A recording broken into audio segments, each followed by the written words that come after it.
Hello listeners, welcome to episode 3 of this listening series. I'll be doing some sketching and talking, maybe you can sketch along with me. If you enjoyed this video, please take a moment to like and subscribe. Now, let's get to it. In 1959, a 23-year-old engineering student at the Ural Polytechnic Institute named Igor Dyatlov set out on a hiking expedition to a pass in the Ural Mountains, blithely unaware that it would soon bear his namesake as a result of most peculiar circumstances. The expedition was composed of 9 hikers and himself. Their goal was to reach the northern regions of the Sverdlovsk with a final destination of Otorten Mountain. In doing so, each of the hikers would gain an upgrade to Grade 3 hiker certification. This expedition was planned for February, which was the most difficult time of year to travel this terrain.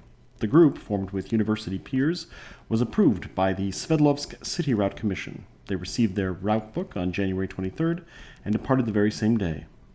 Arriving in Ural by train in the early morning hours of January 25th, 1959, they then traveled to the last inhabited settlement to the north, Vizhai, and then 2 days later began their trek towards Gora Otorten. The following day, one of the hikers, Yuri Yudin, turned back after some recurring health conditions, including rheumatism, prevented him from continuing. At their camp on Kolatsyakos slope, the hikers left behind diaries and cameras. Here they cached some extra food and equipment for the trip back, and the following day proceeded onward. It seems as though their plan was to traverse the upcoming pass and then set up camp for the next evening on the opposite side, but worsening weather conditions caused the group to lose track of their position, and they wandered west. Upon realizing the error, the hikers stopped to set up camp for the night.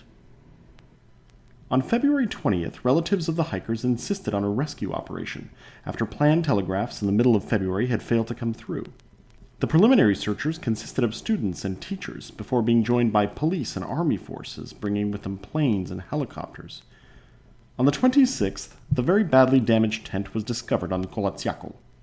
The hikers' belongings were found to have not been moved. It could be seen that the tent was cut open from the inside, and the footprints made it clear that they were left behind by people wearing socks, or a single shoe, or even a bare footprint. Under a nearby pine, the first 2 nearly naked bodies were found, next to what appears to have been a small fire. Due to the broken branches on the pine, it was assumed that one of the hikers had probably attempted to climb up the tree. Between the pine and the camp, about 300 to 600 meters, 3 further bodies were found. From the position of their remains, searchers concluded these individuals were attempting to return to the tent before succumbing to hypothermia. The remaining 4 travelers were not found until May of 1959, buried under snow in a ravine some distance from the pine. These bodies showed evidence of having died at different times, with some of the clothing removed from the deceased and used by the remaining survivors. After the initial February findings, inquests concluded that the bodies succumbed to hypothermia. However, the later May discovery brought into question the original conclusion. 2 of the bodies found in the ravine showed major damage to the skull and chest, respectively.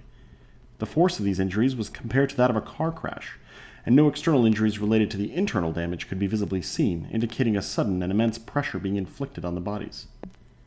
The remains in the ravine also demonstrated soft tissue damage. 2 hikers had missing eyes, 1 a missing tongue, and 1 missing eyebrows.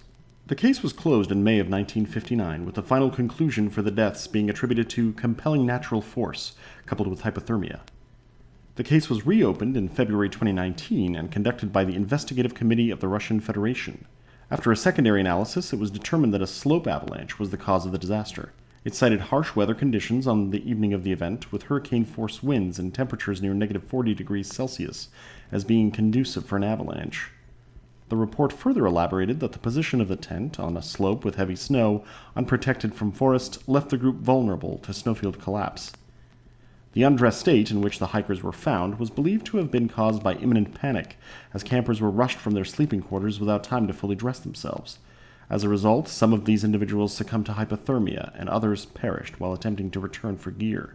A further study, published in 2021, led by Alexander Purzin and Johann Gaum in Communications, Earth and Environment, further cemented the avalanche theory. The study demonstrated that even a relatively small slide of a snow slab on the Kolatsyakos slope could cause tent damage and injuries consistent with those suffered by the Dyatlov team. And yet, after all these years, alternative theories persist. Those who refute the avalanche hypothesis frequently note that the campsite did not display evidence of an avalanche having occurred, as the bodies and area were only lightly snow-covered upon their discovery. During an avalanche, it was argued, the bodies would have been swept away entirely. The area where the incident occurred was not widely known for avalanche activity, and indeed, in 100 subsequent expeditions, no risky natural conditions were encountered.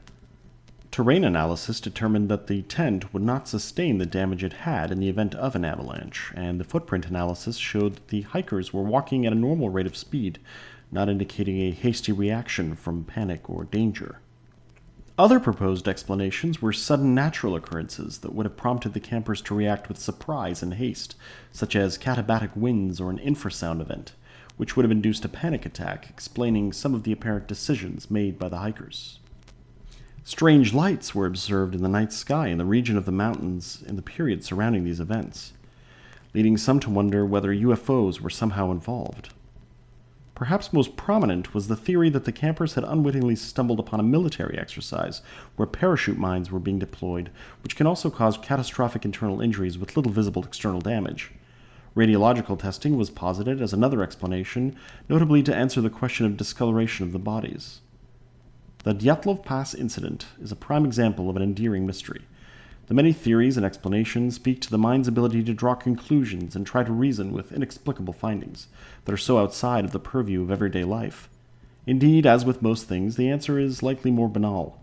The only thing we can be sure of is that we will probably never be sure what exactly occurred. The sole survivor of the incident, Ural, died in 2013. One of his final quotes resonates, "What really happened to my friends that night?" Indeed, until his death, he maintained that there must have been some kind of military presence on the mountain that was responsible for the fate of the hikers. I would be curious to know your thoughts, listeners. Does this event seem rooted in the supernatural, or are you satisfied with the existing narrative and conclusions? If you believe there are any details I have missed, or something that needs more elaboration, please don't hesitate to let me know in the comments below. As always, keep your pen to paper, and I'll see you all next time.